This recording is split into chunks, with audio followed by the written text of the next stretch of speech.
Yayi madzulo abwino amalawi nkhani ya Bakili Muluzi TV nkhani imene ndi imene yavuta kuti kodi chikuchitika njani. Anyway, pali zinthu zingapo zimene zadabwitsa anthu ena kumadaba kuti kodi mukungoti Bakili Muluzi TV watani, Bakili Muluzi TV watani. Bakili Muluzi TV wadabwitsa anthu patachitika zinthu zokwana ziwiri. Chinthu chayamba chimene Bakili Muluzi TV wadabwitsa nacho anthu ndi kuyankhula mokhala ngati kuti kunyoza komanso tinene kuti yani kumutuluka munthu I think inde kuti tinene kuti kumutuluka Chilima, Malemu Saulos Chilima, kuwatuluka kwanena 1 2 kumunena kabambe, Daliso Kabambe. Akuti Daliso Kabambe ndi ipo zambiri zimene amunyoza nazo. Anyway, asikudziwa kuti chikumbiyo kuti chani, komanso chinthu china chinacho ndikuwuzeni kutsogolo kuno. I think ndikuonetseni komanso ndikuonetsani. Mkulu amene ndithu mutakuona zili post imene wangopanga post apa 20 minutes ago akuti Bakili Muluzi TV has never liked Chilima manifesto even when he was alive. Sana mukondeko Chilima, sana kondeko manifesto ake, fundo zake. Ndiye kudabwa ena akufuna timukonde atamwalira. We are not cowards. Ifesifa anthu amantha like Daliso Kabambe amene analephera kulowa UTM Chilima alipo, koma nkukagula chipani pogwiritsa ntchito ndalama za muli mwini wake tsikira kumasano kumanda. Ndiye it means kuna zoti Daliso Kabambe anagula chipani chija ndi ndalama zochokera kwa Feston Muli mmadzi wa Muli Brothers, Muli wa business watch, right? Komanso mu mapost yake so anachulanso kuti ndi andani awa abanki aja anangotcha kuti abanki nditi kuzozera bwana ku banki tikudziwa kayo kuti nampinga njira amenewo. Nde umondi mmene iyeyo akuyankhulira. Nde akuyankhula zinthu zonena kuti it's like pali zifukwa, it's like kaya ayambana chani kaya sitikudziwanso kuti Bakili Muluzi TV watani. Moreover, mbuyo mosemo Bakili Muluzi TV ndi amene amapusha kwambiri nkhani yokhuzana ndi imfa ya Dr. Saulos Chilima. And izizi zikuoneka ngati kuti little bit kuti zikuoneka like contradiction zosiyana kwambiri, chifukwa Bakili Muluzi TV ndi amene amakhala ngati kuti akupereka information yende case natere makuti komanso iye nkhani imene ifufuzidwe bwino manapaka khanga kuti anthu anazatenga support kwambiri and ndikumatsutsa malipoti aja. And it's like amaende limodzi ndi anthu ndithu amaende limodzi ndi anthu pa nkhani yokhuzana ndi imfa ya Chilima. Koma lero to come again, lero likubwira ndikumayankhula kuona kuti Chilima sinakwande kufundo zake Chilima yonso. Andi pali maposti amene akunena kuti Chilima ndi amene anayika dziko lili pa mavuto. Anyway, ndi amene you see posti ndi maana akuti Saulos Klaus Chilima ati anayambisa UTM ndi ndalama zakuba. Malemu Saulos Chilima anali munthu wankhanza kopya komanso munthu woyipa mtima. I mean, can you imagine? Nde kama dziko lipena bake ndale. You see, imagine Bakili Muluzi TV imene amapangira muchankhani okhuza ndi Chilima. Nde apa kukanena nkhani ngati zimene zizi zangodabwitsa anthu kuti chikuchitika njani. Ari kuyipa mtima kumeneko ndi kumene kunapangitsa kuti ayambitse chipani cha UTM kupatula kuba ndalama zaboma komanso ndalama zakatangale zimene dziko lonse linaona zikolowa mu bank account yake kuchokera kwa Sata. Ndalama zakuba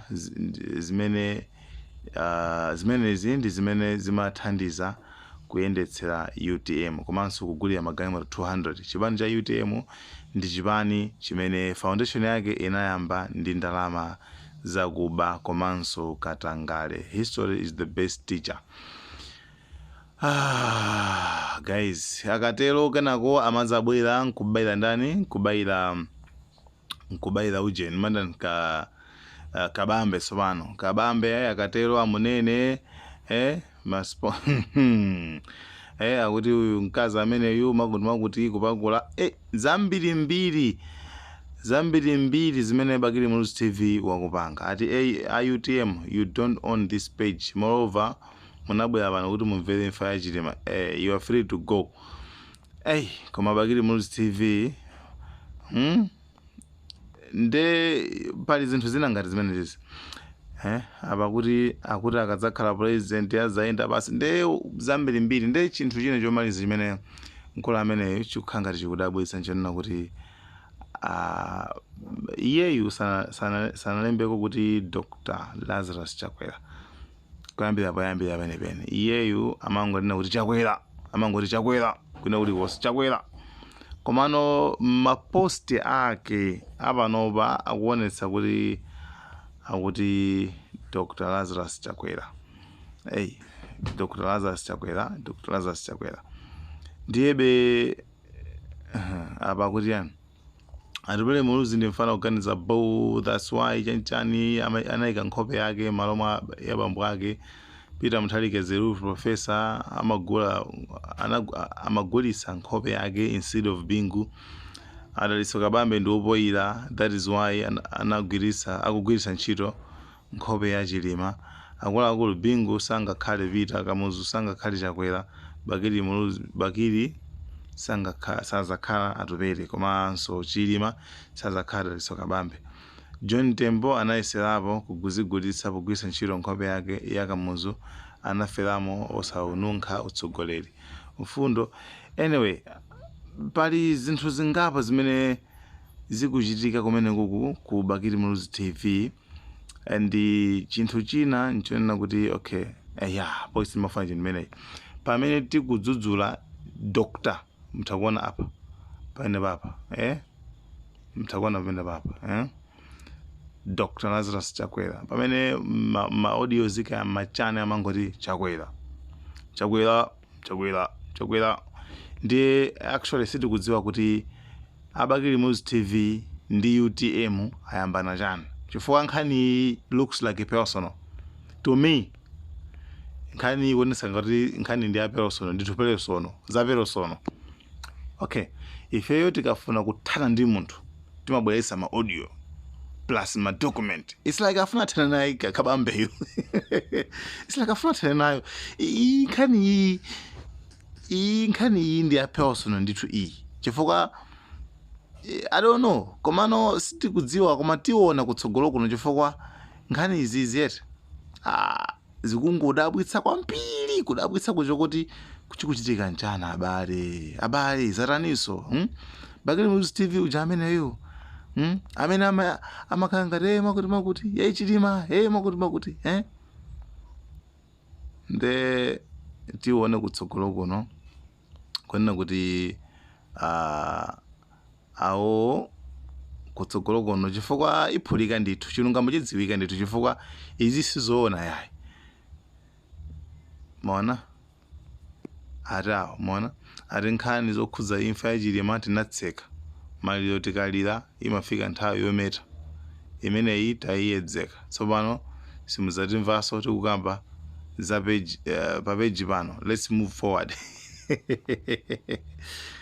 Anthu atatu mukuwaonawa amapangidwa sponsor ndi muli, they are imposters. Koma ndale.